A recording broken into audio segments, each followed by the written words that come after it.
Hi, I'm Joshua, and what I have here right now can change the world. But before I tell you how, let me introduce you to my brother James. Hi, I'm James and I love electricity! Just like the rest of us, James loves electricity. He uses it every day. And I love electricity. He uses it when he's sleeping, playing, and doing chores. We need electricity in our daily lives. I just love electricity! Hey, Joshua here and welcome back. In today's video, we will be talking about one of the famous renewable sources of energy, solar panels. As of the moment, the sun produces 384.6 septillion watts of energy. Can you manage to imagine how unimaginably large that non-imaginary number is? Well, luckily, most of those energy radiates into space, and about 173,000 terawatts of energy goes to Earth. Still a big number, right? Yes, it is. In fact, it's 10,000 times greater than the required energy consumption of people on Earth. Solar electrical systems consists of four main parts: the solar panels, the charge controllers, the batteries, and the inverters. Now let's start with the first one. The solar panel.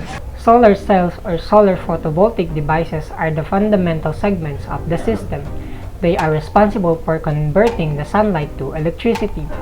The solar cells use semiconductor materials such as silicon because it offers the combination of high efficiency, low cost, and long lifetime.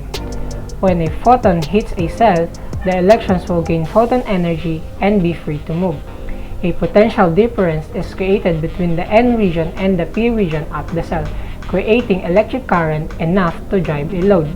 Small solar cells can power security lights, calculators, flashlights, and many small electronic devices. To gain more power, several such solar panels are wired together, known as a solar array. And let's go to the second one, the charge controllers. Charge controllers have only one goal, that is to prevent the solar panels from overcharging the batteries.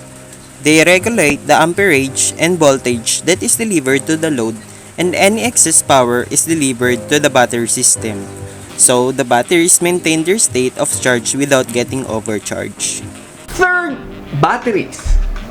The electricity gathered by the solar panels are stored in batteries. It is also the input for the inverters, which convert DC voltage to AC. The stored energy can be later used when required. There are numbers of batteries that can be used today, namely lead-acid batteries, lithium-ion batteries, nickel-based batteries, and flow batteries, each of which has its own pros and cons. Fourth, inverters. Even though solar panels themselves produce energy, it's not enough to power appliances that requires 220 volts AC input. Inverter converts DC energy stored in the batteries to AC so users can use their appliances. Inverters come in size ratings from 50 watts to a whopping 50,000 watts, although units up to 11,000 watts are commonly enough to be used in households. How solar electrical systems are wired? Well, it's quite simple. At the top we have the solar panels, then the charge controllers, below it is the batteries, and on the right is the DC to AC inverter.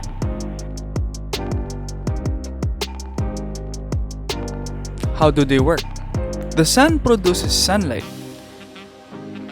and when those light hits the solar panel, they produce current, which goes to the charge controllers, which charges the batteries.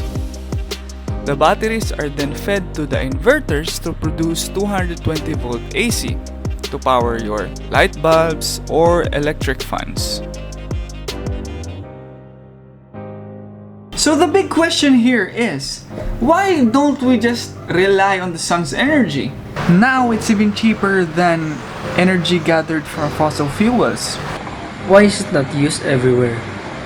Well, it turns out, solar electrical systems has one mega disadvantage. It requires sunny weather to work best.